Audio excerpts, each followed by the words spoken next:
Hello and welcome to dynamic science lectures और classical mechanics की इस लेक्चर सीरीज़ में आज हम जो टॉपिक पढ़ने जा रहे हैं उसका नाम है gauge invariance of Lagrangian. Gauge invariance of Lagrangian. ठीक है। हाँ, तो देखो हम क्या करते हैं कि हालांकि ये जो है ना, जो भी प्रूव करेंगे या जो भी हम बताने वाले हैं वो तुम्हारा आगे एक टॉपिक आने वाला है जिसको हम कहते हैं नोएथर्स थ्योरम, है ना। काफ़ी इम्पोर्टेंट उसका कह सकते हो महत्व है मैकेनिक्स में, not only in classical but as well as in non linear dynamics, वहाँ भी ना। हाँ, तो वहाँ पे इसका हेल्प लेंगे हम, है ना। तो वहाँ भी ये यूज़फुल रहेगा थोड़ा बहुत। तो क्या है कि आपके पास कोई एक सिस्टम है, ठीक है, कोई भी एक सिस्टम ऑफ n पार्टिकल्स है ना। तो उस सिस्टम के मोशन को डिस्क्राइब करने के लिए हम जो थ्योरी पढ़ रहे हैं ना, जो डेवलप्ड बाय लैग्रांजन, हैमिल्टोनियन, है ना, ऑयलर एंड ऑल, है ना, डीएलेम्बर्ट, है ना, काफ़ी। तो इस थ्योरी में सिस्टम के कह सकते हो इक्वेशन ऑफ मोशन कह सकते हो, या सिस्टम के मोशन को डिफाइन करने के लिए हम एक फंक्शन यूज करते हैं जिसको हम कहते हैं लैग्रांजन। ठीक है। तो कोई भी एक सिस्टम ऑफ n पार्टिकल है उसके लिए हम लैग्रांजन डिफाइन करते हैं, और फिर उसके बाद जो ऑयलर लैग्रांज इक्वेशन है या फिर कह दो लैग्रांजियन इक्वेशन ऑफ मोशन है उसको यूज करके हम उस सिस्टम के लिए इक्वेशन ऑफ मोशन डिराइव कर देते हैं। ठीक है। तो हम क्या कहते हैं कि कोई एक सिस्टम है हमारे पास, है ना, कोई एक सिस्टम है और उसके मतलब n पार्टिकल से मिलके बना है ना। ये हो गया, कोई भी सिस्टम हो गया, उसका जो लैग्रांजियन है वो क्या है, L है। लैग्रांजियन वो क्या हो गया, L हो गया। अब हम क्या करते हैं, इस सिस्टम में कोई आर्बिट्रेरी चेंज करते हैं। ठीक है। कोई भी किसी भी तरह का चेंज है ना, कोई भी चेंज किया हमने, और वो चेंज करने से इसका लैग्रांजियन चेंज हो गया, हम ये कह रहे हैं। ठीक है। वो चेंज किया हमने, कुछ स्पेसिफाइड कोई चेंज किया, वो चेंज करने से इसका लैग्रांजियन चेंज हो गया। तो अब जो न्यू लैग्रांजियन है सिस्टम में कुछ चेंज करने से, या सिस्टम में या फिर जहां से हम इसको ऑब्जर्व कर रहे हैं वो जो रेफरेंस है उस रेफरेंस में चेंज कर दो, है ना। तो इसका लैग्रांजियन चेंज हो जाता है सिस्टम का, है ना, कह सकते हो। जैसे फॉर एग्जांपल मान लो कि हम किसी सिंपल पेंडुलम को स्टडी कर रहे हैं, है ना, और हम जिस रेफरेंस से उसको स्टडी कर रहे हैं हम उसका रेफरेंस चेंज कर देते हैं, तो उसका लैग्रांजियन भी स्लाइटली चेंज हो जाएगा। ज़्यादा से ज़्यादा कह सकते हो कि हम पोटेंशियल एनर्जी जहाँ पे जीरो मान रहे हैं वहाँ ना मान के कहीं और जीरो मान लो तो लैग्रांजियन में चेंज हो जाता है ना। तो इसका जो न्यू लैग्रांजियन है वो क्या होगा, हमने एल डैश कह दिया। ठीक है। अब वो एल डैश कुछ इस तरह से है, ठीक है। एल डैश जो है वो कुछ इस तरह से है कि L plus some total time derivative of some function, L plus total time derivative of some function. और ये जो फंक्शन है एफ है, ये जो फंक्शन एफ है इसको हम कहते हैं गॉज फंक्शन। क्या कहते हैं, गॉज फंक्शन। ठीक है। और ये एफ बराबर होता है, या फिर एफ कह सकते हैं, एफ किस किस का फंक्शन होगा, वो होगा सिर्फ कोऑर्डिनेट्स और टाइम, बस दो का, कोऑर्डिनेट और टाइम। तो कोऑर्डिनेट को हम कैसे रिप्रेजेंट करेंगे, जनरलाइज कोऑर्डिनेट। तो क्या होगा, Q1 Q2 Q3 और कहेंगे Qn, और एक कह दिया हमने टाइम का भी हो सकता है फिर है। तो ये जो फंक्शन है जिसको हम गॉस फंक्शन बोलेंगे वो सिर्फ और सिर्फ फंक्शन है कोऑर्डिनेट्स और टाइम का। ठीक है। तो अगर नया लैग्रांजियन हमारा कुछ इस तरह से ऑब्टेन हुआ है कि L plus D F upon d t, ठीक है, L plus D F upon d T, है ना। तो ये लैग्रांजियन ऑब्टेन हुआ है ना। अब हम क्या करते हैं, इस लैग्रांजियन से इक्वेशन ऑफ मोशन निकालते हैं और इस लैग्रांजियन से हम इक्वेशन ऑफ मोशन निकालते हैं। अगर इक्वेशन ऑफ मोशन दोनों लैग्रांजियन से सेम आती है, ठीक है, जो भी सिस्टम है ना, सिस्टम के मोशन को बताने के लिए हमारे पास जो इक्वेशन है वो अगर इस लैग्रांजन से और इस लैग्रांजन से अगर सेम आती है तो हम ये कहेंगे कि ये जो लैग्रांजन है वो गॉस इनवेरिएंट है। ठीक है, ये जो लैग्रांजन है, न्यू लैग्रांजन जो है वो क्या है, गॉस इनवेरिएंट है, ये गॉस फंक्शन है, तो इसलिए हम क्या कह देंगे, ये क्या है, गॉस इनवेरिएंट है। ठीक है, तो हम क्या कहेंगे कि ये जो लैग्रांजन है ना, ये जो लैग्रांजन है वो एक इक्वेशन को सेटिस्फाई कर रहा था। वो इक्वेशन कौन सी है, ऑयलर लैग्रांज इक्वेशन, या फिर कह दो लैग्रांज इक्वेशन ऑफ मोशन। ठीक है, तो हम क्या कहेंगे कि L satisfies the Lagrangian equation of motion, है ना, या फिर Euler Lagrange equation of motion. तो हम क्या लिख देते हैं, लैग्रांजियन इक्वेशन ऑफ मोशन। ठीक है, उसको सेटिस्फाई करता है। तो हम उस इक्वेशन को कैसे लिखेंगे, d over D T del L over del Q के dot minus del L over del Q k, इस तरह से लिखते हैं, बराबर 0। इसको हम कह देंगे इक्वेशन नंबर 1। ठीक है, फिर कहेंगे इफ यहां इफ लगा है, ये बात ध्यान रखना, if L dash also satisfies, also या फिर एल डैश ऐसे कह दे कि इफ एल डैश बराबर L plus D F upon d T also satisfies the Lagrange equation of motion, then this L dash is said to be Gauss invariant, है ना। तो क्या लिखेंगे, अगर सेटिस्फाई करता है तो इक्वेशन क्या हो जाएगी, d over D T del L over del Q के डॉट माइनस डेल L, ये L dash over del Q के बराबर 0। अगर ये सेटिस्फाई करता है तो ये हो जाएगी, समझ पा रहे हो। तो हम क्या कह दें, बात समझ पा रहे हो कि ये L सेटिस्फाई करता है, अगर L डैश भी सेम इक्वेशन को सेटिस्फाई करता है, इसका मतलब L डैश क्या है, गॉस इनवेरिएंट है। ठीक है बात, हाँ। तो क्या अब हम इस L डैश की जगह ये वैल्यू रख दें, ये वाली, तो ये इक्वेशन क्या बन जाएगी, d over D T del over del Q के डॉट, इसको बड़ा वाला ब्रैकेट ले लेंगे, यह आ जाएगा हमारे पास L plus D F over D T, और माइनस में वैल्यू आ जाएगा डेल ओवर डेल क्यू के, वैल्यू आ जाएगा L plus D F over D t बराबर 0। हम क्या करें, अब इसका डेरिवेटिव करेंगे। ठीक है, इसका हम क्या करेंगे, डेरिवेटिव करने से पहले हमें D F over D T का वैल्यू चाहिए, है ना, इस D F over D T का वैल्यू चाहिए। और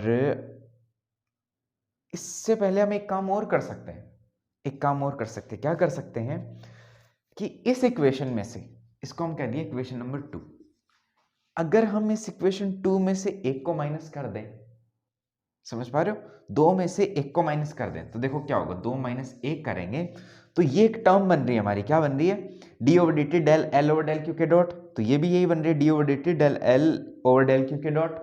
वैसे ये वाली टर्म यहां आ गई, तो अगर हम इसमें से ये माइनस करेंगे तो हमारी इक्वेशन क्या बनेगी, डी ओवर डी टी, है ना, इनटू में डेल ओवर डेल क्यू के डॉट, साथ में क्या आएगा, D F over D T, सही बात है, और माइनस में वैल्यू क्या आ जाएगा, डेल ओवर डेल क्यू के, और वैल्यू आ जाएगा D F over D T equal to 0, ये आ जाएगा, है ना। अब ध्यान से सुनो, मैं एक लाइन बोल रहा हूं, क्या लाइन बोल रहा हूं, कि अगर ये जो इक्वेशन है, इक्वेशन नंबर 3 बोल दिया मैंने, अगर ये इक्वेशन नंबर 3 का लेफ्ट हैंड साइड 0 के बराबर हो जाए, अगर इस इक्वेशन 3 का लेफ्ट हैंड साइड ये 0 के बराबर हो जाए, तो मैं कह रहा हूं कि ये सेटिस्फाई कर जाएगा।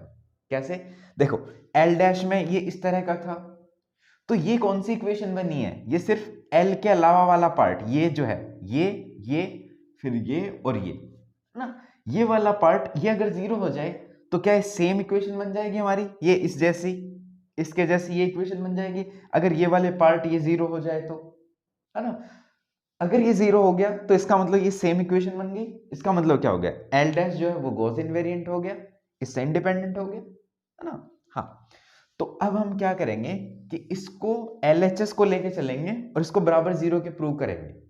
ठीक है, तो क्या कहेंगे कि LHS बराबर LHS या फिर हाँ LHS लेफ्ट हैंड साइड क्या होगी हमारी d over D T, value क्या आ जाएगा हमारे पास डेल ओवर डेल क्यू के डॉट इनटू में वैल्यू क्या आ गया del D F not del D T, और साथ में वैल्यू क्या आ गया माइनस का डेल ओवर डेल क्यू के, और वैल्यू आ गया हमारे पास d F over D t. ठीक है, इसको हम क्या कर दें रब कर देते हैं। यस, अब अगर ये इक्वल टू 0 हो जाए इसका मतलब एल डैश गॉस इनवेरिएंट है। अब हमें D F over D T का वैल्यू चाहिए, तो वो हम कहां से लेंगे, वो हम यहां से ले लेंगे, इस एफ का टोटल टाइम डेरिवेटिव कर देते हैं। तो वैल्यू क्या आएगा, मैं क्या कर देता हूं D F over D T निकालता हूं। तो देखो D F over D T निकालने के लिए देखो पहले हमें चेक करना पड़ेगा कि एफ जो है वो Q1 के रिस्पेक्ट में चेंज होता है नहीं होता।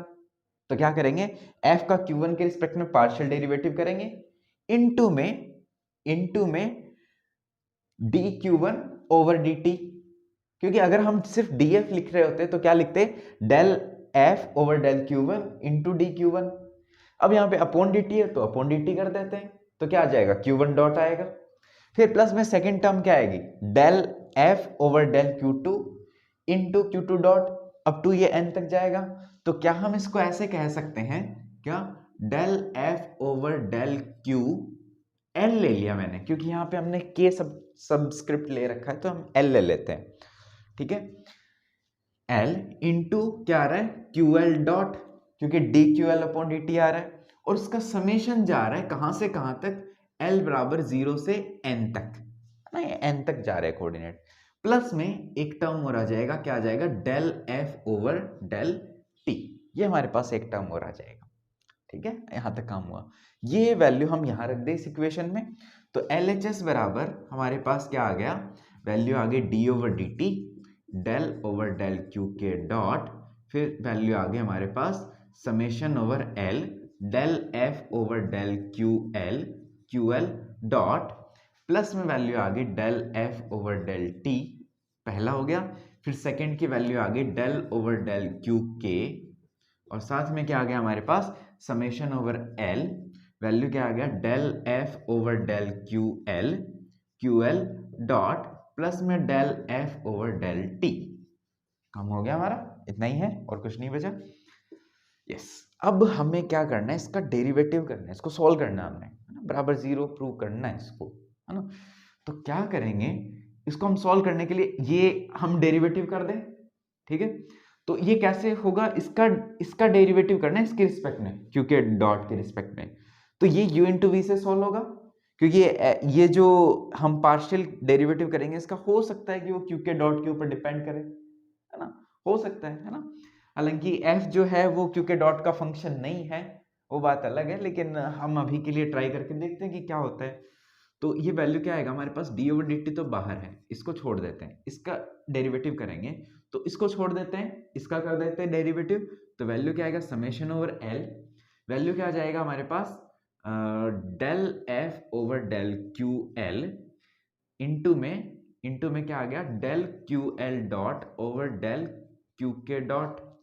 ठीक है, प्लस में वैल्यू क्या आएगा, ये बाहर रख दो, इसका डेरिवेटिव करना है, तो वैल्यू क्या आएगा डेल स्क्वायर, या फिर ऐसे लिखें हम इसको, क्या हम इसको ऐसे लिख सकते हैं, क्योंकि ये हमें पता है कि इसके रिस्पेक्ट में 0 होगा, तो पार्शियल डेरिवेटिव पहले इसके रिस्पेक्ट में कर दो चाहे इसके रिस्पेक्ट में कर दो, एक ही बात है ना, क्योंकि ये एक दूसरे से क्या है इंडिपेंडेंट क्वांटिटीज है ना।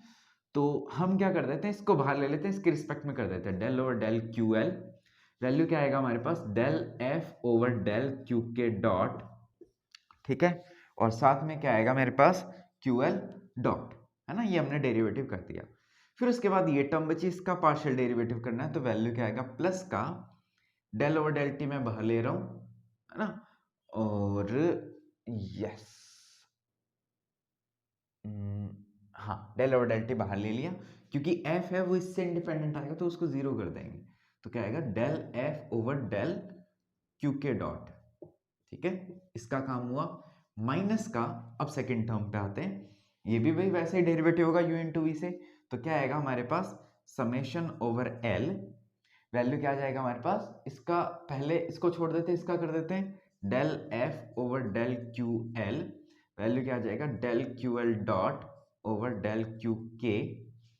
फिर इसके बाद में इसको छोड़ देते, इसका कर देते हैं, फिर उसके बाद में प्लस का हमारे पास क्या आ जाएगा, वैल्यू आएगा हमारे पास del over del Q K del F over del Q L into में क्यू एल डॉट, कोई दिक्कत नहीं है। प्लस में इसका भी पार्शियल डेरिवेटिव करो भाई, जब कर ही रहे हो तो इसका भी करो, या फिर इसको ऐसा कैसा रख दें, बताओ भाई, काम हमारा आसान हो रहा है ऐसा कैसा रखने से। एक काम करते हैं, देखो इसको सिंपल करते हैं, सिंपल, बिल्कुल सिंपल रखते हैं इसको, है ना, इसको ऐसा कैसा रहने देते हैं, देखो हाँ ये करते हैं भाई, और सिंपल करते हैं इसको, देखना कितना सिंपल हो जाता है ये। देखो इसको अगर हम ऐसा कैसा रख दें, इसको छोड़ो, D F over D T, और सिंपल कर देंगे हम इसको, है ना।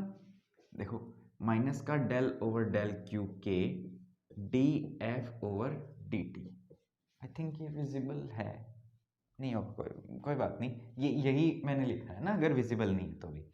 तो क्या आ गया हमारे पास value d over D t, ठीक है ना। यस, नॉट वैल्यू, वैल्यू नहीं लिखने जा रहे हम क्या करेंगे, देखना उसके अंदर कोई टर्म तो जीरो नहीं होगी, आई थिंक,